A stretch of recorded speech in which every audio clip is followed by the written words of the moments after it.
These Giannis trade rumors have still not been closed out yet. Giannis Antetokounmpo is open-minded about exploring what's the best fit for him.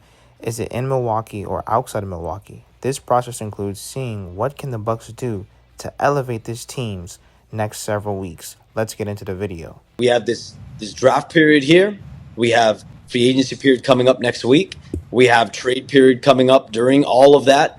We have summer league coming up. What can the Bucks do to elevate this team and surround Giannis Antetokounmpo with the players? He's been there for 12 years. I think he owes them that. They owe him that. So I expect that's all that'll be the focus for the next several weeks. And then after that, after, let's say, 2-3 weeks into July, Giannis Antetokounmpo will then have to figure out, what is it? Do I feel like this team I'm on right now, is this a championship contender? Because that's what I want out of my future. That's what I've been on record of wanting.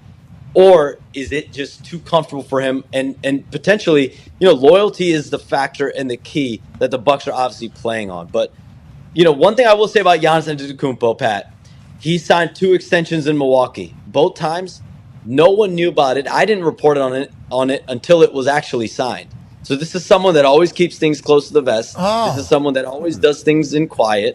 So I'm sure there are conversations going on right now that we don't even know about around Giannis Antetokounmpo and his camp.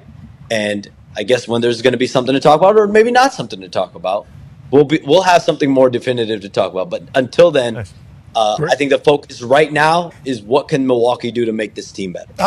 This is why Miami Heat fans crash out. Jay Williams says the only way is it acceptable for the Miami Heat to not go all in for Kevin Durant is if you're going all in for Giannis, which at the end of the day, guys, I've said this before. Even if the Miami Heat were even in that conversation, the Milwaukee Bucks made it clear. Whatever team they trade him to, they want to gut the whole roster. So it doesn't benefit the Miami Heat. And then at the same time, it doesn't benefit Giannis because even though he wants to stay in the East, there's no team that's going to give up everything for Giannis because by the time he gets there, how are they going to compete? And once again, I just don't think the Miami Heat have enough to go all in for Giannis. If you're not going to put in Bam and Tyler, they're not going to pick up the phone. We don't even have the first round picks. We have 3 tradable firsts. So at the end of the day, it's going to be extremely hard to get a guy like Giannis to the Miami Heat. 2 players who have been linked to the Miami Heat in the published reports: Sacramento Kings forward DeMar DeRozan and Golden State Warriors impending restricted free agent Jonathan Kuminga.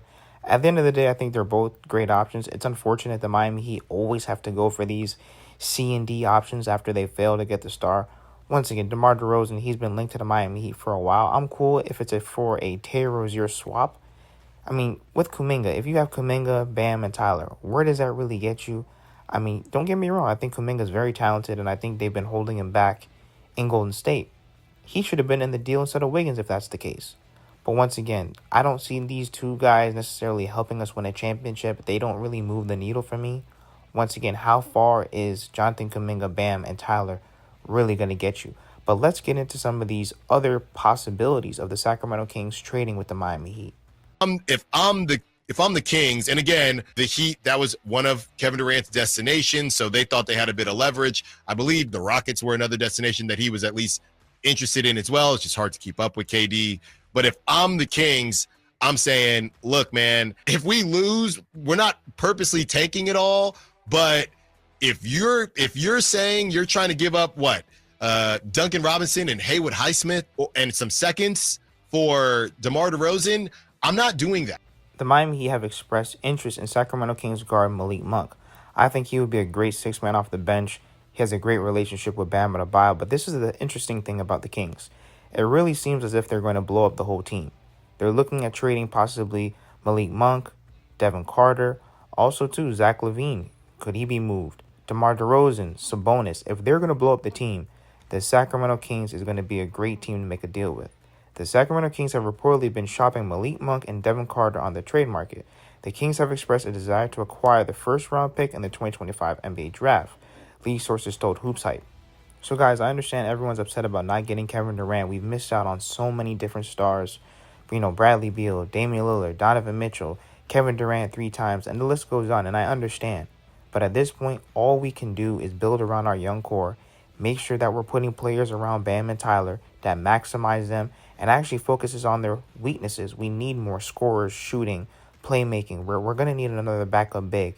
I understand it's not the team that we want, it's not the roster that we want, but we have to be patient and build this team around our young guys and actually play guys like Yo Rich and Jaime and Khalil Ware and actually see what they can do going forward long term. When it comes to trading Bam Adebayo, the Lakers are favorites to land Bam Adebayo in a potential trade per Bovado. Obviously, the Miami Heat, that's their cornerstone player right now.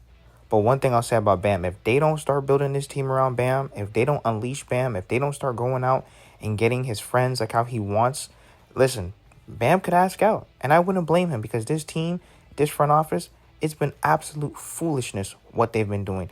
They haven't gotten out one of Bam's friends to come play with the Miami Heat. And I just think it's unacceptable. There's no way he's going to be your star player, your cornerstone guy. Don't get me wrong. I think that Bam Adebayo, he's great. He can guard 1 through 5. You know, he's pretty much a 20 and 10 type of guy. And obviously we want more on the offensive end. And that's a whole nother subject. And we have to hold him accountable to that because he's an Olympian. He's an all-star. And he's going to be getting max money. He's going to be on the payroll making a lot of money. And there's no excuse for him not to deliver on the offensive end. But if this Miami Heat team does not build a proper team and actually go out and go get players that he wants to play with, I wouldn't be surprised if he acts out. And if he does, I'm going to need 5 first-round picks, and it's non-negotiable. But let me know what you guys think in the comments. Hit that subscribe button, and thank you for all the support.